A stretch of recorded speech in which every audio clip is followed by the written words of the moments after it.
La reencarnación. Pregunta: ¿qué puede decirse acerca de la reencarnación, que es una creencia que defienden los seguidores de ciertas religiones?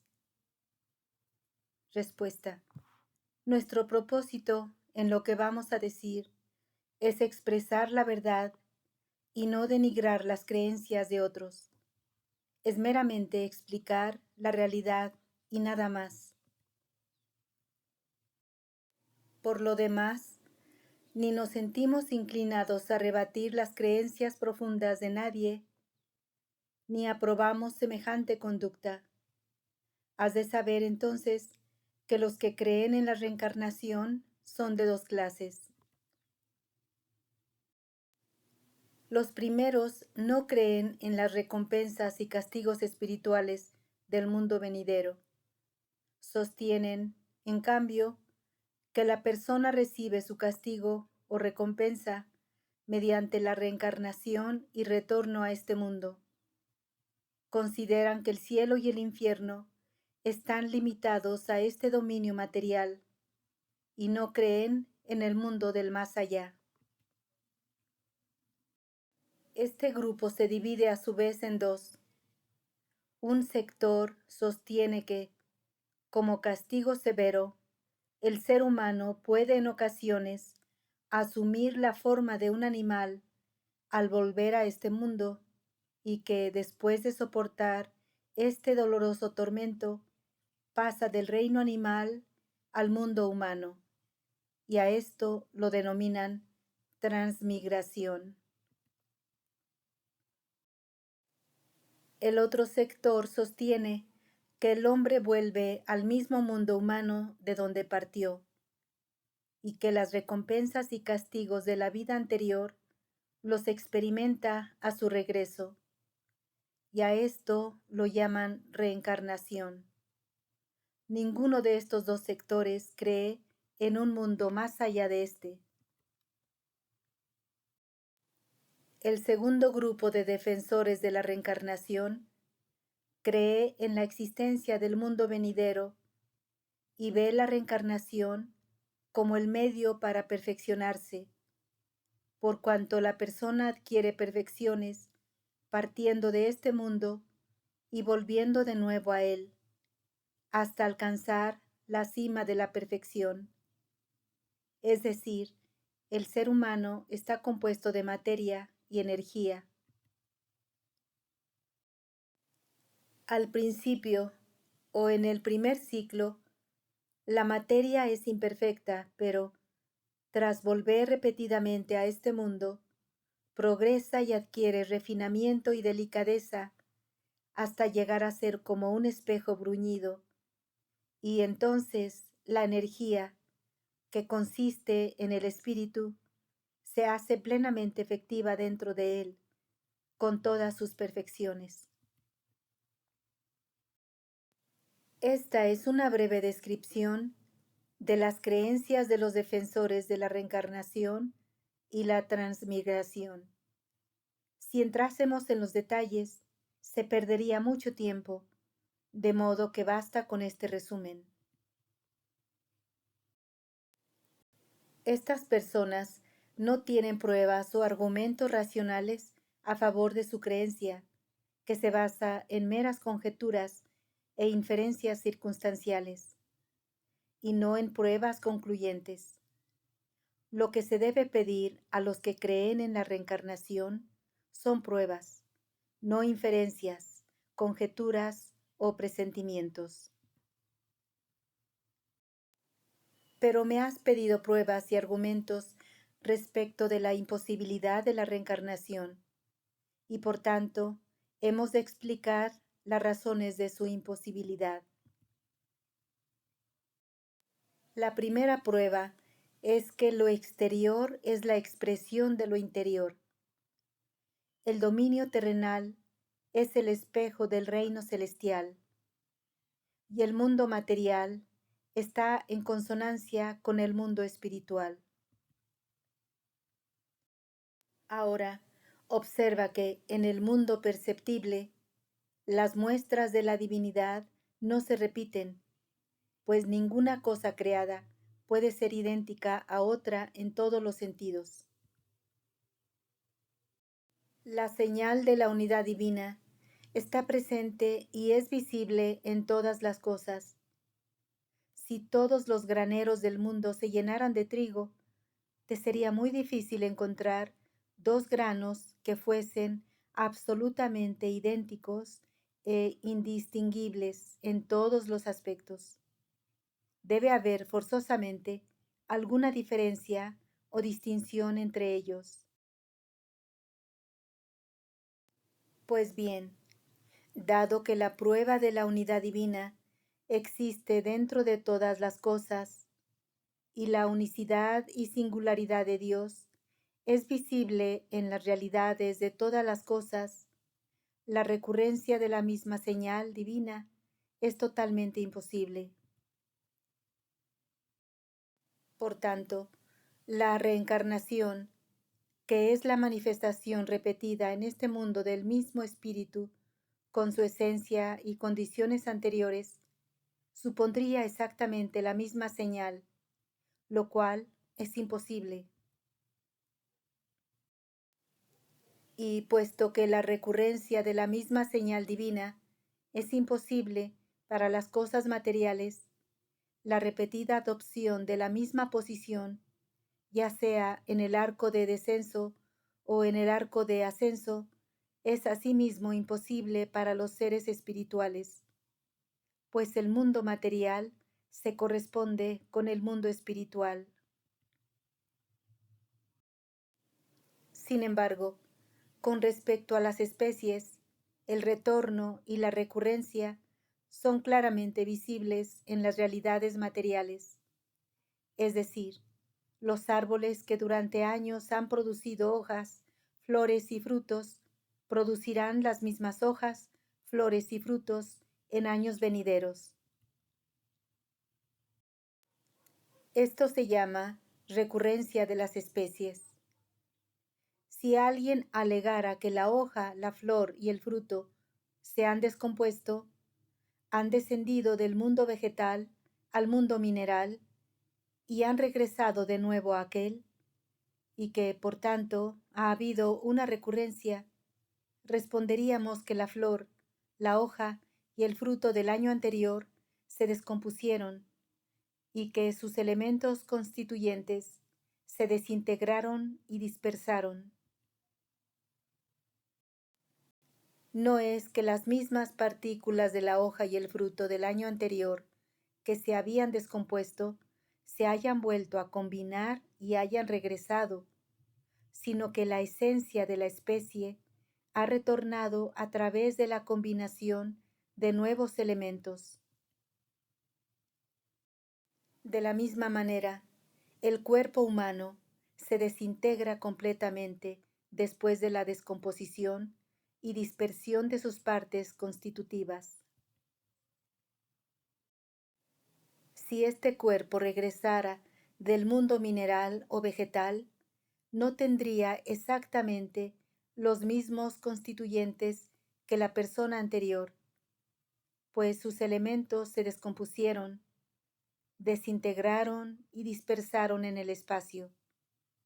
Después, otros elementos constitutivos se combinaron y se formó otro cuerpo. Y si bien puede ser el caso que ciertos constituyentes de aquel cuerpo entraran en la composición de éste, aquellos constituyentes no se han conservado de forma exacta y completa, sin añadidura ni disminución, para de nuevo componerse y dar origen a otro individuo mediante su composición y combinación. Por tanto, no puede deducirse que este cuerpo ha regresado con todas sus partes constitutivas, que aquel individuo se ha convertido en éste y que, por tanto, ha tenido lugar una recurrencia, que ha regresado ese mismo espíritu, igual que el cuerpo, y que, tras morir, ha vuelto a alcanzar este mundo. Y Si afirmásemos que el propósito de la reencarnación es lograr la perfección, de modo que la materia adquiera más pureza y refinamiento y se refleje en ella la luz del espíritu con la máxima perfección, eso también sería pura imaginación. Pues, aun si aceptásemos esa suposición, la renovación de la existencia de un objeto no puede producir la transformación de su esencia, ya que con el regreso, la substancia de la imperfección no se convertirá en la realidad de la perfección. La oscuridad total no llegará a ser una fuente de luz. La deplorable debilidad no se convertirá en fuerza y poder, y una esencia terrenal no llegará a ser una realidad celestial. Por muchas veces que regrese, el árbol infernal jamás producirá un fruto dulce, ni el árbol bueno producirá uno amargo. Es claro, entonces, que la recurrencia y el retorno al mundo material no constituyen el medio de alcanzar la perfección, y que esta suposición no se basa en ninguna prueba ni evidencia, es simplemente una conjetura. Al contrario, el logro de la perfección depende, en realidad, de la gracia de Dios. Los teósofos creen que la persona regresará una y otra vez por el arco de ascenso hasta que llegue al centro supremo, donde la materia llega a ser como un espejo inmaculado. La luz del espíritu resplandece en la plenitud de su fuerza y se alcanza la perfección esencial. Sin embargo, quienes han investigado a fondo las cuestiones del espíritu saben con certeza que los mundos materiales culminan al final del arco de descenso, que la posición que ocupa el ser humano está al final del arco de descenso y al comienzo del arco de ascenso, en el polo opuesto al centro supremo, y que desde el comienzo hasta el final del arco de ascenso, los niveles de progreso son de naturaleza espiritual. El arco de descenso se denomina el de la generación y el arco de ascenso el de la nueva creación. El arco de descenso termina en las realidades materiales y el arco de ascenso en las realidades espirituales. Al trazar un círculo, el punto del compás no invierte su movimiento, ya que eso sería contrario al movimiento natural y al orden divino, y alteraría la regularidad del círculo. Además, este mundo material no tiene tanto valor ni beneficio que uno que se haya liberado de su jaula quiera dejarse atrapar de nuevo en sus redes. Al contrario, mediante la gracia eterna de Dios, la verdadera capacidad y receptividad de la realidad humana se hace clara y manifiesta al atravesar los grados de la existencia y no por medio de la recurrencia y el retorno. Basta con abrir la concha una sola vez para ver si esconde una perla reluciente o bien materia sin valor. Basta que la planta crezca una sola vez para ver si da flores o espinas. No es necesario que crezca de nuevo. Aparte de esto, caminar y avanzar a través de los mundos en una dirección y de acuerdo con el orden natural es la causa de la existencia, y desplazarse a contracorriente del orden natural y la disposición de las cosas es la causa de la extinción. El retorno del espíritu después de la muerte es incompatible con el movimiento natural y contrario al orden divino. Por tanto, no es posible en modo alguno llegar a la existencia mediante el retorno. Es como si el ser humano, después de ser liberado del mundo de la matriz, tuviera que regresar a él. Observa lo infundadas que son las concepciones de los que creen en la reencarnación y en la transmigración. Consideran el cuerpo como un recipiente y el espíritu como su contenido, como el agua y el vaso, y que el agua se vacía de un vaso y se vierte a otro. Esta es realmente una noción infantil. No reflexionan con suficiente profundidad para darse cuenta de que el espíritu es algo absolutamente incorpóreo, que no entra ni sale y que, a lo sumo, está conectado con el cuerpo como el sol está con el espejo. Si el espíritu pudiese, en efecto, atravesar todos los grados y alcanzar la perfección esencial mediante el retorno repetido al mundo material, habría sido mejor que Dios hubiese prolongado la vida del espíritu en este mundo material a fin de que adquiriese virtudes y perfecciones. Y, en consecuencia, no tendría necesidad de probar la copa de la muerte para entrar en esta vida por segunda vez. Esta idea tiene su origen en el hecho de que algunos creyentes en la reencarnación imaginan que la existencia está limitada a este mundo fugaz y niegan que haya otros mundos de Dios, cuando en realidad son infinitos.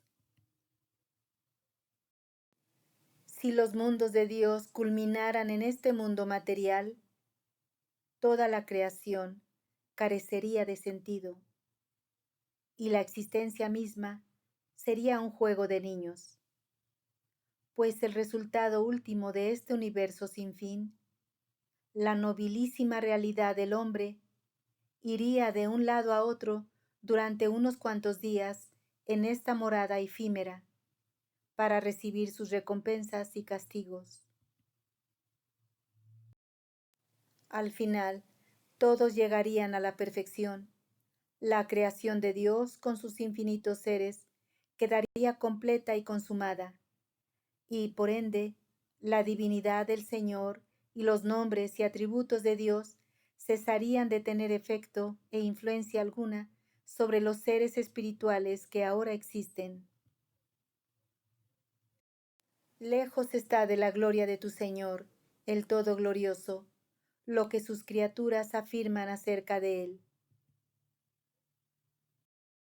Las mentes limitadas de los filósofos de la antigüedad, como Ptolomeo y otros, sostenían que el reino de la vida y la existencia estaba limitado a este globo terráqueo, e imaginaban que este espacio infinito se hallaba contenido dentro de las 9 esferas celestes, todas las cuales estaban desiertas y vacías. Fíjate qué estrechos eran sus pensamientos y cuán deficiente su razonamiento. Los que creen en la reencarnación imaginan, igualmente, que los mundos espirituales están limitados a los dominios que la mente humana es capaz de concebir. Algunos de ellos, como los drusos y los nusairíes, llegan a imaginar que la existencia está limitada a este mundo material. ¿Qué suposición más ignorante es esta? Pues en este universo de Dios, que muestra la mayor perfección, belleza y grandeza, los cuerpos luminosos del universo material son infinitos. Detente a deducir lo infinitos e ilimitados que deben ser los dominios espirituales de Dios, que constituyen los fundamentos mismos. Prestad atención, oh gentes de perspicacia. Pero volvamos a nuestro tema original. En los libros santos y las escrituras sagradas se menciona un retorno, pero los ignorantes no han logrado comprender sus significados y han imaginado que se refiere a la reencarnación. Pues lo que los profetas de Dios han querido decir con retorno no es el retorno de la esencia, sino de los atributos, no es el retorno de la manifestación misma, sino de sus perfecciones. En el Evangelio se dice que Juan, el hijo de Zacarías, es Elías. Estas palabras no significan el retorno del alma racional y la personalidad de Elías en el cuerpo de Juan, sino más bien que las perfecciones y atributos de Elías se hicieron claras y manifiestas en aquel. Anoche se encendió una lámpara en esta habitación. Cuando se enciende otra lámpara esta noche, decimos que de nuevo brilla la luz de anoche. Cuando el agua que ha dejado de manar de una fuente vuelve a manar, decimos que es la misma agua que fluye de nuevo, o decimos que esta luz es la misma que la anterior. Asimismo, durante la primavera pasada brotaron flores y hierbas fragantes, y se produjeron frutos deliciosos. El año que viene diremos que han vuelto esos frutos deliciosos y esos capullos, flores y hierbas fragantes. No es que los mismos elementos constitutivos de las flores del año pasado se hayan vuelto a combinar y hayan retornado después de descomponerse. En absoluto, lo que queremos decir es que la misma frescura y delicadeza, el mismo grato perfume y maravilloso color que caracterizaban a las flores del año pasado se encuentran exactamente en las flores de este año. En resumen, lo relevante es la semejanza y similitud entre aquellas flores y estas. Este es el retorno que se menciona en las escrituras sagradas. Baha'u'lláh lo explica perfectamente en el libro de la certeza. Remítete a él para informarte de la verdad de los misterios divinos. Contigo sean mis saludos y mi alabanza.